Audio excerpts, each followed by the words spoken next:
Pen Pals is myself, Jetty Ray. And myself, McNeese. I met Jetty at a show in Ann Arbor, Michigan. And the reason I remembered her is because she was a fan of this rap guy that I tour with named Red Cloud.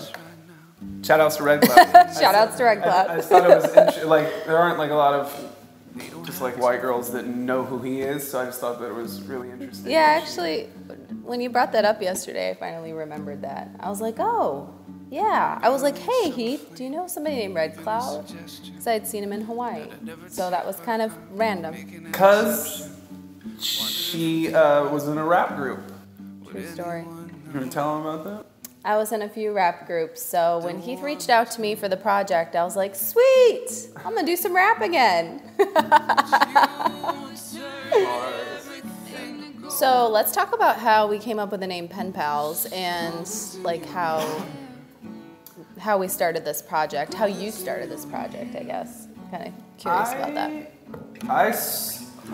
So I wanted to do a project with a girl singing for a while, and I've been a fan of Jetty. We do this big festival together, and it's not that I'm not a fan of the artists that play there, because I typically don't know who they are, but there's only one person that when I'm playing the festival, I say, you guys need to go, and it's always Jetty, because I love her set, and so I always say, when you're done with obviously go buy merch, but when you're done doing that, go see Jetty's show.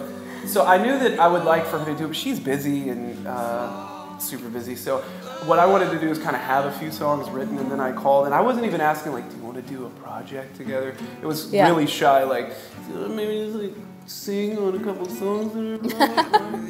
You tweeted me first, I think. So legit. And then I sent you a few demos, and I think you were into them. I was very into them. Yeah, usually when I get asked to sing on or with somebody for a project, I'm not like, if I'm not in on the writing process, it's usually an immediate no. And writing isn't the lyrics part of it. But after I heard the songs, I was like, wow.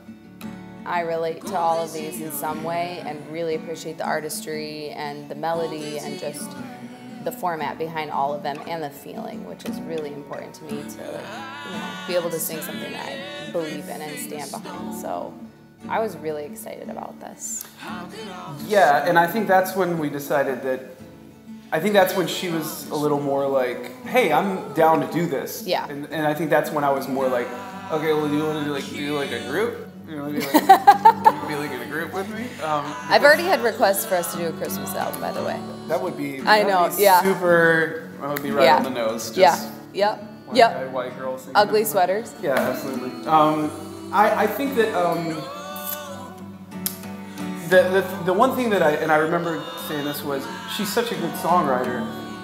Because I was writing the songs, I didn't want it to feel like it was some dude being pushy, trying to like push someone into doing my songs my way or whatever, because I wrote the songs with her in mind, which I think is far different. They don't sound like songs necessarily that I would have written for myself. Right. And so I wanted to be I think pretty good about just saying like, hey, it only works if you do it. Right. Like, you know, I could have some other girl sing on it or whatever, but like I wrote it with you in mind because she's really flexible vocally. She can do a lot of things and I can't. So like I do what I do, and then the thought was she can do so much around what I do. And so even though I was like writing it technically, I still think it was like a co-write. Yeah. Because I was writing with her in mind, and that's way easier than sitting in a room for me. It is. Yeah. So what do you think about that can be kind of awkward. Yeah. Because you don't want to be overbearing. No, you don't. Exactly. That's so true.